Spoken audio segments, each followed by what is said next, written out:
በአፍሪካ ሀገራት ውስጥ የሚኖሩ ህዝቦች በብዛት የሚሞቱት ምክንያት የማያገባቸው ውስጥ ገብተው ሲፈተፈቱ እንደሆነ የሆነ ቦታ አንብቤያለሁ። የት ቦታ እንደሆነ ግን ረስቼዋለሁ።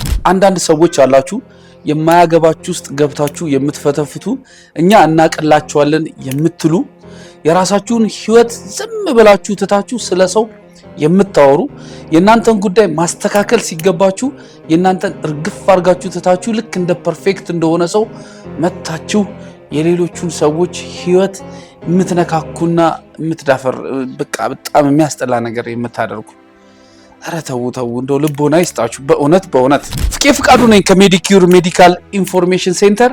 በዚህ በመካንነት ህክምናና ምርመራ ዙሪያ በምናደርገው አንዳንድ ሰርቪስ ወይም በምንሰጠው መረጃ ዙሪያ ታካሚዎች የሚነግሩን ወይም ደግሞ ታካሚዎች መስማት የማይፈልጉት ጥያቄ ልንገራችሁ። ይሄ ጥያቄ በጣም ከቅርብ ቤተሰብ እና ከዘመድ አዝማድ ወይም ከጎረቤት ከጓደኛና ከስራ ባልደረባ የሚመጣ ነው። ጥያቄው ግን የሚመጣው ወይም ሁልጊዜ የሚነሳው እነዚህን ጥንዶች ለማገዝ ሳይሆን እንደው ዝም ብሎ በቃ ይሄ ምን አይነት ምክንያት እንደምሰጣችሁ አላቅም። ለማንኛውም ደባሪ ጥያቄዎቹ ልንገራችሁ። ለምን ልጅ አትወልዱ? ምንድነው የምትጠብቁት? ለማን ነው እንዲህ የምትለፉት? ለማን ነው እንዲህ ላይታች የምትሉት? ይሄን ሁሉ ሀብት ንብረት ሰብስባችሁ ምን ልታረጉት ነው? ቤታችሁ ካለ ልጅ አይደምቅም እያላችሁ የምትሉ ቀሽም የሆኑ ሰዎች አላችሁ። እባካችሁ እስቲ አፋችሁን ዝጉ። እነዚህ ሰዎች በደንብ ስለ ጉዳያቸው ያውቃሉ።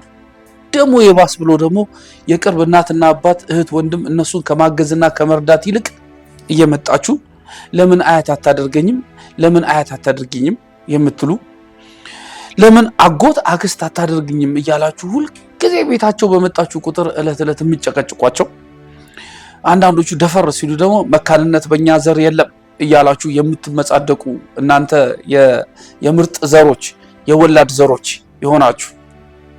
እንደገና ደግሞ ያለ ዘር ልታስቀረኝ ነው ያለ ዘር ልታስቀሪ ነው እያላችሁ ቁጣና ስድብ የተቀላቀለበት ሐሳብ አስተያየት የምትሰጡ ደግሞ የግል የሆናችሁ ቤተሰቦች ኧረ እኔም ደከመኝ። በጣም ደክሞኛል በእውነት።